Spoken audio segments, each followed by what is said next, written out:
Love is one of those impossibly complex subjects to do justice to because it sits at the center, at the core of how we experience life itself. Every day, whether we are conscious of it or not, we are reaching for love. We are offering it, chasing it, withholding it, or trying to prove that we deserve it. It's the crux of our humanity, and yet, for something so central, it remains wildly contentious. The more we try to encapsulate it, the further it seems to drift. I've always wondered why we can never seem to agree on a single definition of love. Every time you see some sort of content or discussion about love, there's like 100 people under it arguing about who is right and who is wrong. And I believe it's because love borrows consciousness. It inherits the internal weather of the giver. People shaped by their beliefs, their pain, their past, their projections, and this includes us. So of course we don't agree. We define love based on who we are, what we lack, or maybe what we believe we've been denied. That's why when someone in conflict with themselves offers you love, what you're most likely receiving is a residue of that conflict. And this is the kind of love that jolts a healthy nervous system. It feels like both sugar and poison. If you don't leave, or in the case of children and highly vulnerable people, if you can't leave, you may spend decades trying to expel that love from your soul. For someone searching for salvation outside of themselves, love will always look like rescue. And what they offer in return won't be connection, it will be a performance designed to meet their own emptiness. This is heaven for the person who only knows the kind of love that requires their utility. They feel loved when they are fixing, when they are needed, when they are sacrificing. Together, they create a cycle, an ecosystem of codependency disguised as care. These are the kind of people who rush to my comments to correct me. What do you know, Pearl? You clearly don't understand love. What do you know? Love is sacrifice. Love is pain. You give everything, even if you don't get anything back. And I think to myself, what you're describing isn't love. It's martyrdom. It's bondage. It's an addiction to erosion. And then you look at people who have emptied themselves of the poisons that distort love, or who were perhaps lucky enough to be received into the world by gatekeepers, primary caregivers, or communities who have done or are doing the work. Those people offer you something completely different, something steady and alive. They offer love that does not sting. They've learned the most integral truths. To become a vessel of pure and true love, you must have a mutualistic, symbiotic relationship with it. While it takes root in your body, it must nourish you as much as it asks you to give. It cannot empty you, it cannot hollow you out. But for that to happen, you must allow it to first cleanse you of everything within you that could distort it.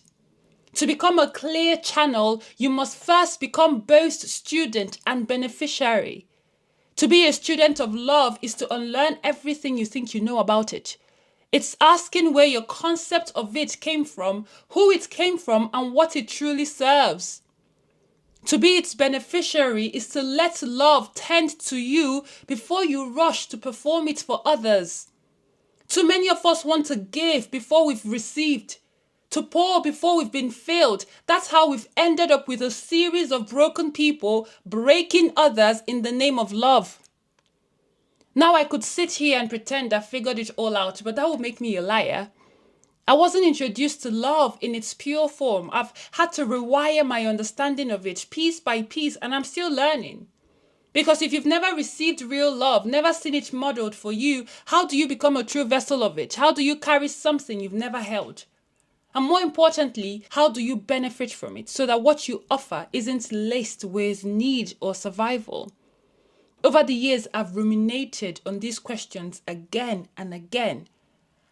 And I think my breakthrough moment happened for me while I was watching a film. Honestly, I can't remember which one it was, but I remember the feeling. Through the struggles and the dysfunction and the chaos that was being purported to be love, as in most films of that genre, I recognized a sinking feeling in my gut. The same feeling I had held and felt for the first 20-ish years of my life. And I came to this conclusion. If I take away the beautiful soundtrack of this well-crafted film, the close-ups, the cinematic pining and breathlessness, and the physical attractiveness of these characters, this thing that I'm watching right now is the romantic mirror of the kind of love that made me incredibly ill. And then 4 simple words dropped into my spirit. Love is so soft. As someone who tends to lean towards logic, I immediately had a rebuttal. But sometimes it has to be tough. It's not easy, you know. And again, an answer returned, yes. But even when love requires you to do the hard thing, its nature is that it will always leave its vessels more grounded, more fulfilled, more nurtured. It does not subtract from you. It does not displace you. If the outcome is depletion and damage, that's not love. For that reason, love is always soft, even when it is fierce. That was the revelation that got me to start examining everything we are sold as love, loyalty, selflessness, sacrifice, possessiveness, endurance, submission, dependency. But when you zoom in on these things, you realize that so much of it is just mimicry, wearing the face of love but wounding you in its name. And make no mistake, that mimicry is not coincidence. It's curated. It's convenient for systems of power to package suffering as sacred. When martyrdom is labeled as the highest form of love, it becomes easier to control women, to condition children, vulnerable people, to glorify hustle and burnout, and to shame people into staying where they are no longer growing. If you can convince someone that love means losing or minimizing themselves, you can make them disappear without an overt act of violence. They become a silent weapon for their own destruction. And when that kind of love is all you've ever known, you begin to serve it. Quietly, loyally, blindly. Without awareness, many of us have become disciples of this violence.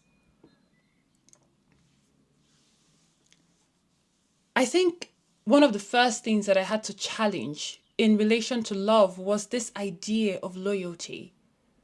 Loyalty has to do with duty, and while love can evoke duty and responsibility can exist and be enforced without love.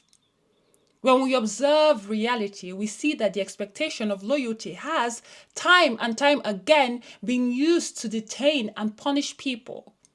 When misplaced, when demanded by an agent of chaos, pay attention, loyalty becomes a tool for annihilation, a weapon dressed as a virtue. The first person I am loyal to is myself. And I expect the people in my life to remain loyal first and foremost to themselves too. I like people who like themselves.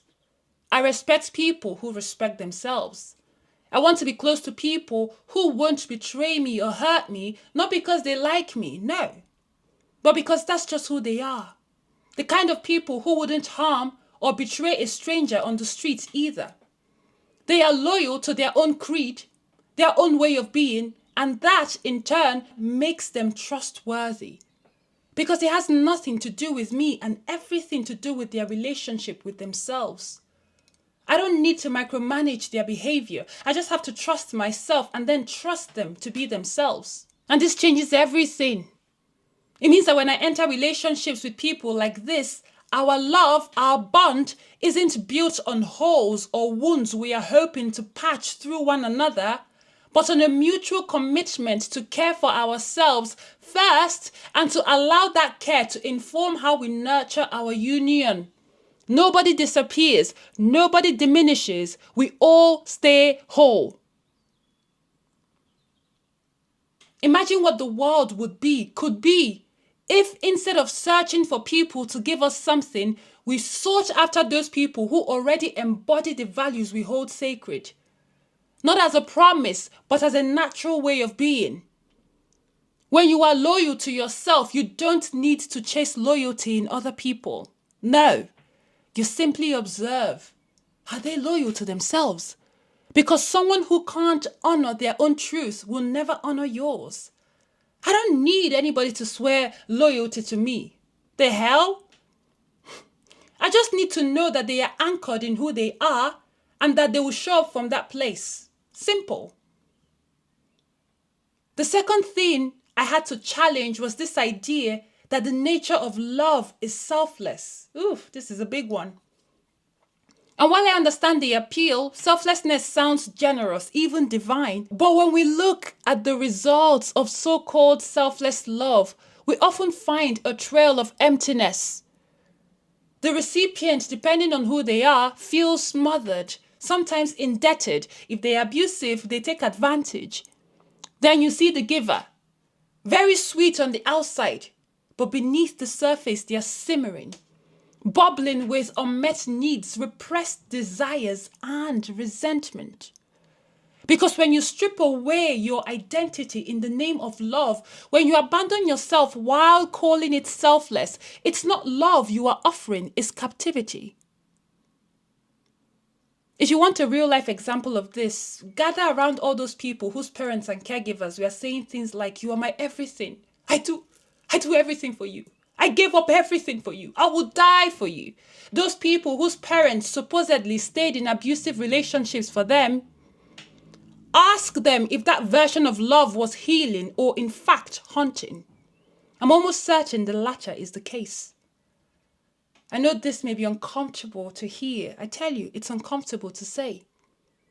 But I'm convinced that the concept of selfless love, in the way it's most often used, finds its strongest benefactors in abusive people and institutions.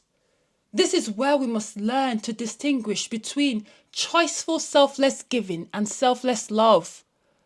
You want to be someone who can, from a place of awareness and knowledge, give selflessly where needed. But you never want to love selflessly.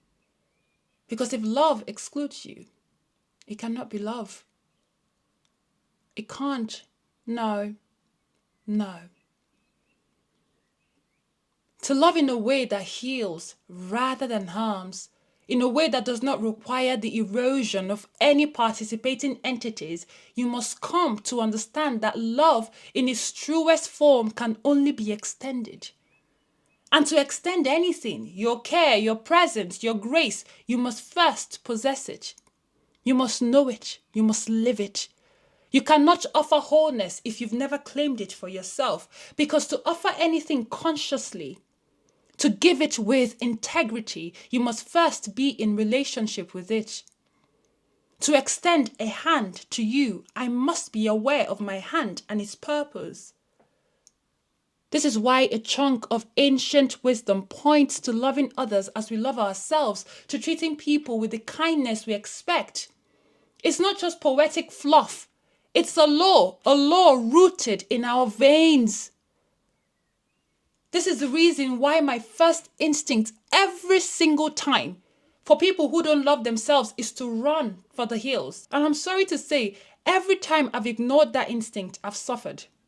Every single time. Because if you treat yourself carelessly, you surely would do the same to me. Not always intentionally, but certainly eventually. You cannot give what you do not possess. And even if you're somehow the exception, somehow capable of offering sweetness, despite your own starvation, you will inevitably make me your lifeline. And that is dangerous. Because love does not bind, love expands you. It frees you. It releases both the vessel and the people who come in contact with it. The kinds of love that leave people broken rarely ever come from villains. They come from unconscious people. People who have no connection to their vessel, no commitment to themselves. People who confuse devotion with depletion. People who offer their ache instead of their essence.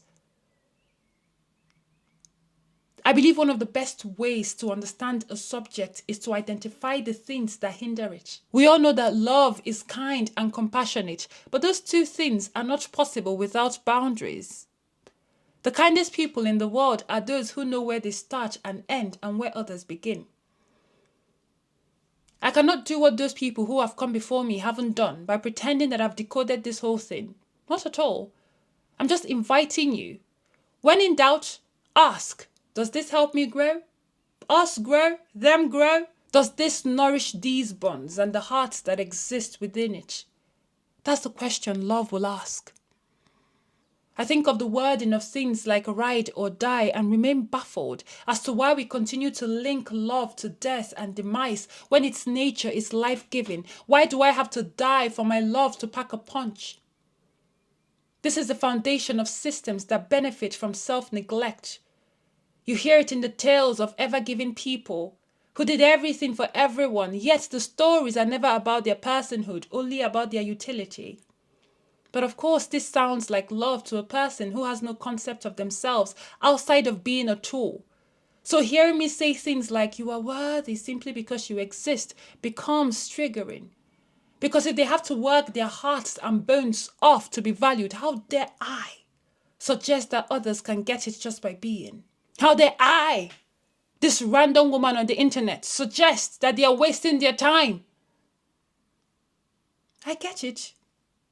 But why isn't love ever framed as ride and rise? I'll walk beside you through your mess, but I won't become collateral damage. I'll witness your pain, but I won't bleed just to prove that I see it. And you won't expect me to either, because love is as love does. This isn't a death pact. We are committed to rising together, to living. If there's one thing you take from this episode, I hope it is this. Consider that love is not I would die for you. Love is I will live, not for you, but for me, not because you don't matter, but so that you never have to carry the burden of death, the ache of demise as proof of love. I will live fully, freely, completely, as a testament to the transformative nature of love, so that when you look at me, you might dare to do the same. I hope you see that love comes without shackles. I hope you fly just as I do. I hope you find a home within yourself just as I have. And when you need some rest, come rest beside me. Because I've never stopped filling my own cup and have enough overflow for you to tap into. This love I carry does not require your death or mine. This love begs us to live. As always, it's been an absolute pleasure. My name is Pearl, and I'll see you in the next video.